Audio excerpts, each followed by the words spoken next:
ನಾನು ಇವತ್ತು ನಿಮಗೆ ತುಂಬ ಸುಲಭವಾಗಿ ರುಚಿಕರವಾದ ಹಾಗೂ ಆರೋಗ್ಯಕರವಾದ ಹುರುಳಿಕಾಳಿನ ಸಾಂಬಾರು ಹಾಗೂ ರಾಗಿ ಮುದ್ದೆಯನ್ನು ಮಾಡುವುದು ಹೇಗೆ ಎಂದು ಹೇಳುತ್ತೇನೆ.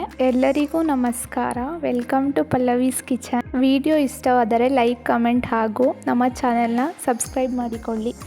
ಈ ಸಾಂಬಾರನ್ನು ನಮ್ಮ ಹಳ್ಳಿಯ ಕಡೆ ತುಂಬ ಮಾಡುತ್ತಾರೆ, ಹಾಗಾಗಿ ಇದು ನಮ್ಮ ಅಜ್ಜಿಯ ರೆಸಿಪಿ. ಇಲ್ಲಿ ಮೊದಲು ಒಂದು ಪ್ಯಾನ್ನಲ್ಲಿ ಒಣಮೆಣಸಿನಕಾಯನ್ನು ಕೆಂಪಗೆ ಹುರಿದುಕೊಳ್ಳುತ್ತಿದ್ದೇನೆ. ಅಂದರೆ ನಮಗೆ ಖಾರಕ್ಕೆ ಎಷ್ಟು ಬೇಕೋ ತಗೊಂಡಿದ್ದೇನೆ. ನಂತರ ಇಲ್ಲಿ ಒಂದು ಜಾರಿಗೆ 1 ಟೀ ಸ್ಪೂನ್ ಜೀರಿಗೆ, ಅರ್ಧ ಟೀ ಸ್ಪೂನ್ ಮೆಣಸು ಹಾಗೂ ಖಾರಕ್ಕೆ ತಕ್ಕಂತೆ ಮೆಣಸಿನಕಾಯಿ ಹಾಗೂ ಹುಳಿಗೆ ಬೇಕಾದಷ್ಟು ಹುಣಸೆ ಹಣ್ಣು, 1 ಎಸಳು ಬೆಳ್ಳುಳ್ಳಿ ಹಾಗೆ ಸ್ವಲ್ಪ ಕಾಯಿ. ಇಲ್ಲಿ ನೋಡಿ, ನಾನು ಇದನ್ನು ಸ್ಕಿಪ್ ಮಾಡಿದ್ದೇನೆ. ಒಂದು ಕುಕ್ಕರ್ಗೆ ಹುರುಳಿಕಾಳು ಹಾಗೂ ಸ್ವಲ್ಪ ನೀರು ಹಾಗೂ ಸ್ವಲ್ಪ ಉಪ್ಪನ್ನು ಸೇರಿಸಿ ಒಂದು ಟೊಮೊಟೊ ಹಾಕಿ ಲಿಡ್ ಕ್ಲೋಸ್ ಮಾಡಿ 3 ವಿಸಲ್ ಬರ್ಸ್ಕೊಳ್ಳಿ. ಹಾಗೆ ಇಲ್ಲಿ ಬೇಯಿಸಿದ ಟೊಮೊಟೊವನ್ನು ರುಬ್ಬಲು ಹಾಕಿಕೊಂಡು ಸ್ವಲ್ಪ ಬೆಂದ ಕಾಳಿನ ನೀರನ್ನು ಹಾಕಿ ಹೀಗೆ ತರಿಯಾಗಿ ರುಬ್ಬಿಕೊಂಡು ನಂತರ ಇದಕ್ಕೆ ಬೇಯಿಸಿದ ಹುರುಳಿಕಾಳನ್ನು ಹಾಕಿ ಅದಕ್ಕೆ ಸ್ವಲ್ಪ ಕೊತ್ತಂಬರಿಯನ್ನು ಹಾಕಿ ಹೀಗೆ ರುಬ್ಬಿಕೊಳ್ಳಬೇಕು. ರುಬ್ಬಿದ ನಂತರ ಇದನ್ನು ಒಂದು ತಪ್ಪಲಿಗೆ ಹಾಕಿ ಜಾರನ್ನು ತೊಳೆದು ಹುಯ್ದು ಇದನ್ನು ತಿರುಗಿಸಿ ಇದನ್ನು ಕುದಿಯುವ ತನಕ ಬೇಯಿಸಬೇಕು. ಸಾಂಬಾರಿಗೆ ಸೊಪ್ಪು ಹಾಕಿದರೆ ಇನ್ನೂ ಚೆನ್ನಾಗಿರುತ್ತೆ. ಅಂದರೆ ಕಾಳು ಬೇಯುವಾಗ ಕಾಳನ್ನು ಎತ್ತುಕೊಂಡು ಸ್ವಲ್ಪ ಸೊಪ್ಪನ್ನು ಹಾಕಿ ಅದನ್ನು ಸ್ವಲ್ಪ ಬೇಯಿಸಿ ನಂತರ ಅದನ್ನು ರುಬ್ಬಿಕೊಳ್ಳಲು ಹಾಕೊಂಡ್ರೆ ತುಂಬ ಚೆನ್ನಾಗಿ ಬರುತ್ತೆ. ಈಗ ನೋಡಿ, ಇಲ್ಲಿ ಖಾರವು ಕುದೀತಿದೆ. ಇಲ್ಲಿ ಬೆಂದ ಕಾಳಿನ ನೀರನ್ನು ಅದರೊಳಗೆ ಮಿಕ್ಸ್ ಮಾಡ್ತಾ ಇದ್ದೀನಿ. ನಂತರ ಸಾಂಬಾರನ್ನು ತಿರುಗಿಸಿ ಇಲ್ಲಿ ನಾನು ಉಪ್ಪನ್ನು ಹಾಕುತ್ತಿಲ್ಲ. ಉಪ್ಪನ್ನು ನೋಡಿಕೊಂಡು ಹಾಕಿಕೊಳ್ಳಿ, ಏಕೆಂದರೆ ಬೇಯಿಸುವ ಕಾಳಿಗೂ ಹಾಗೂ ರುಬ್ಬಿದ ಖಾರಕ್ಕೂ ಉಪ್ಪನ್ನು ಆ್ಯಡ್ ಮಾಡಿರ್ತೀವಿ.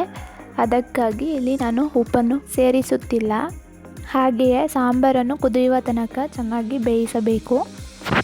ನಂತರ ಇಲ್ಲಿ ನಾನು ಮುದ್ದೆ ಮಾಡಲು ಒಂದು ಬಾಂಡಲಿಗೆ ನೀರನ್ನು ಹಾಕಿ ಕುದಿಯುವ ತನಕ 2 ಬಟ್ಟಲು ಹಸಿಟ್ಟನ್ನು ಹಾಕಿ ತಿರುಗಿಸಿ ಹಾಗೆ ಬಿಡುತ್ತಿದ್ದೇನೆ. ಅದು ಯಾವಾಗ ಬೆಂದಿದೆ ಎಂದು ಗೊತ್ತಾಗುತ್ತದೆ ಎಂದರೆ ಹೀಗೆ ಕುದ್ದು ಬಿಳಿ ಹೊಗೆ ಬಂದು ಹಾಗೆ ಘಮ ಘಮ ಎನ್ನುವಾಗ ಹಿಟ್ಟು ಬೆಂದಿದೆ ಎಂದು ಅರ್ಥ. ಈಗ ನೋಡಿ, ಇಲ್ಲಿ ಹಿಟ್ಟು ಚೆನ್ನಾಗಿ ಬೆಂದಿದೆ. ಯಾವುದೇ ಗಂಟಿಲ್ಲದ ಹಾಗೆ ಚೆನ್ನಾಗಿ ತಿರುಗಿಸ್ತಲೇ ಇರಬೇಕು. ಇಲ್ಲ ಅಂದರೆ ಅದು ಗಂಟಾಗ್ಬಿಡುತ್ತೆ. ತಿನ್ನಬೇಕಾದ್ರೆ ಬರೀ ಗಂಟುಗಳೇ ಸಿಗ್ತಿರುತ್ತೆ. ಹಾಗಾಗಿ ತುಂಬ ಚೆನ್ನಾಗಿ ತಿರುಗ್ತಾನೆ ಇರಬೇಕು. ಮುದ್ದೆಯ ಹದವನ್ನು ನೋಡಿಕೊಂಡು ಇಲ್ಲಿ ಏನಾಗುತ್ತೆ ಅಂದರೆ ತುಂಬ ತೆಳ್ಳ ಆದರೆ ಸ್ವಲ್ಪ ಹಿಟ್ಟನ್ನು ಹಾಕಿಕೊಂಡು ಮತ್ತೆ ತಿರುಗಿಸ್ಕೊಳ್ಳಿ. ಆಗ ಸ್ವಲ್ಪ ಗಟ್ಟಿ ಆಗುತ್ತೆ, ಆವಾಗ ಒಳ್ಳೆ ಹದಕ್ಕೆ ಬರುತ್ತೆ. ಚೆನ್ನಾಗಿ ಬಂದಿದೆ. ಇಲ್ಲಿ ನೋಡ್ತಿರ್ಬೋದು ನೀವು ಎಷ್ಟು ತೆಳುವಾಗಿ, ಒಂದು ಸಹ ಗಂಟಿಲ್ಲದ ಹಾಗೆ ಎಷ್ಟು ಚೆನ್ನಾಗಿ ಬಂದಿದೆ ನೋಡಿ. ಹೀಗೆ ಹಿಟ್ಟನ್ನು ಹೊಂದಿಸಿ ಹೀಗೆ ಮುದ್ದೆಯನ್ನು ಕಟ್ಟಬೇಕು. ಎಷ್ಟೊಂದು ಜನ ಮುದ್ದೆ ಮಾಡಲು ಬರುವುದಿಲ್ಲ ಎನ್ನುತ್ತಾರೆ, ಆದರೆ ನನಗೆ ಮುದ್ದೆ ಮಾಡುವುದು ತುಂಬ ಸುಲಭ. ಈ ಥರ ಮುದ್ದೆಯನ್ನು ಕಟ್ಟಿದರೆ ಯಾರೂ ಮುದ್ದೆಯನ್ನು ಬೇಡ ಎನ್ನುವುದಿಲ್ಲ. 1 ಮುದ್ದೆ ತಿನ್ನುವವರು 2 ಮುದ್ದೆ ತಿನ್ನುತ್ತಾರೆ.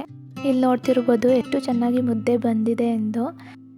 ನೀವು ಕೂಡ ಒಂದು ಸಲ ಟ್ರೈ ಮಾಡಿ ಹೇಗೆ ಬಂದಿದೆ ಎಂದು ಕಮೆಂಟ್ನಲ್ಲಿ ತಿಳಿಸಿ. ಇಲ್ಲಿ ನೋಡ್ತಿರ್ಬೋದು ಬಿಸಿ ಸಾರಿನ ಜೊತೆ ಬಿಸಿ ಮುದ್ದೆ ಎಷ್ಟು ಚೆನ್ನಾಗಿ ಕಾಣಿಸ್ತಿದೆ ಎಂದು.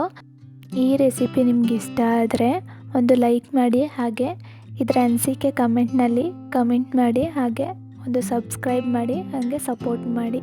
Thank you for watching.